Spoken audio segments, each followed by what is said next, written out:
अब भक्ति पे चर्चा जब चल पड़ा है तो हम सभी लोग ये देखेंगे कि आखिर भक्ति कहाँ, भक्ति का स्थान कहाँ है, भक्ति कहाँ रहता है, कैसे खोजा जाए। गांव घर में भी कोई किसी को खोजता है, पुकारता है तो सर्वप्रथम उनके घर जाते हैं हम लोग, जाके आवाज़ देते हैं, बोलते हैं, तब वो आते हैं। अब उनके घर हम गए और उनके घर के नाम तो रहेगा नहीं, नाम अलग है, उस घर के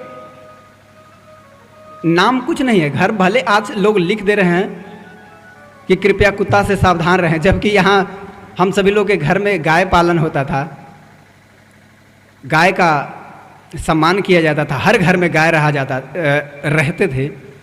गौ माताएं के सेवा करने के लिए राजा दिलीप सर्वस्व समर्पण कर दिए। कहा जाता है कि शिवी दधीचि हरिश्चंद्र नरेशु सहे धर्म हित कोटि कलेशु।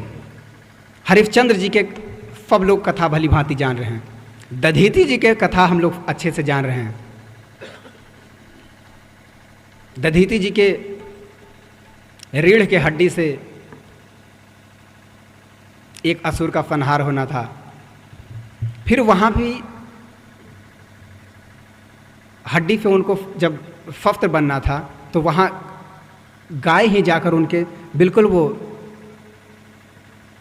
शांत मूर्ति के रूप में शांत आकार में बैठे हुए हैं और उनको गाय उनका शरीर को समस्त शरीर को चाट गया और हड्डी सिर्फ बच गया और उससे फिर राक्षसों का संहार हुआ। तो मुझे कहना यह है कि भक्ति का हम लोग आखिर किसी के घर गए हैं तो घर के नाम तो हम लोग बोलेंगे नहीं, 105 205 नंबर नहीं बोलेंगे, वहाँ जाएंगे बताएंगे कि हाँ फलाने हैं।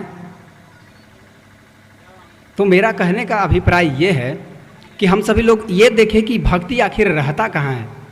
तो भक्ति का स्थान है वृंदावन। किसी को भक्ति चाहिए तो वृंदावन का अनुसरण अनुगमन करना चाहिए। वैराग्य का यदि का सेवन करना पड़ेगा और यदि ज्ञान का जरूरत है तो आपको गंगा जी का सेवन करना पड़ेगा। अब आप गंगा तो पटना में भी है, यहाँ गंगा जी का सेवन फिर और ज्ञान जो रहेंगे वो ज्ञान समाप्त हो जाएंगे। ज्ञान के सेवन करने के लिए आपको काशी में वास करना पड़ेगा। वैराग्य के सेवन करने के लिए आपको अयोध्या में जाना पड़ेगा, क्योंकि और अयोध्या ही वैराग्य के जन्मभूमि है। आजकल भाई भाई में कितने प्रकार के समस्याएं जूझ रहे हैं इस समाज में, हम सभी लोग भली भांति देख रहे हैं, सुन रहे हैं, समझ रहे हैं, जान रहे हैं। हम सभी लोग इस पे चर्चा बिल्कुल नहीं करेंगे। हम लोग को सीखना यह है कि किस प्रकार से रामचंद्र जी अपने भाई के साथ व्यवहार करते हैं। रामचंद्र जी जब अयोध्या से वापस आए हैं तब कह रहे हैं कि भरत भाई कपि से उरी न मैं नाही। इसको हम लोग बिल्कुल प्रेम पूर्वक पुनः समझेंगे।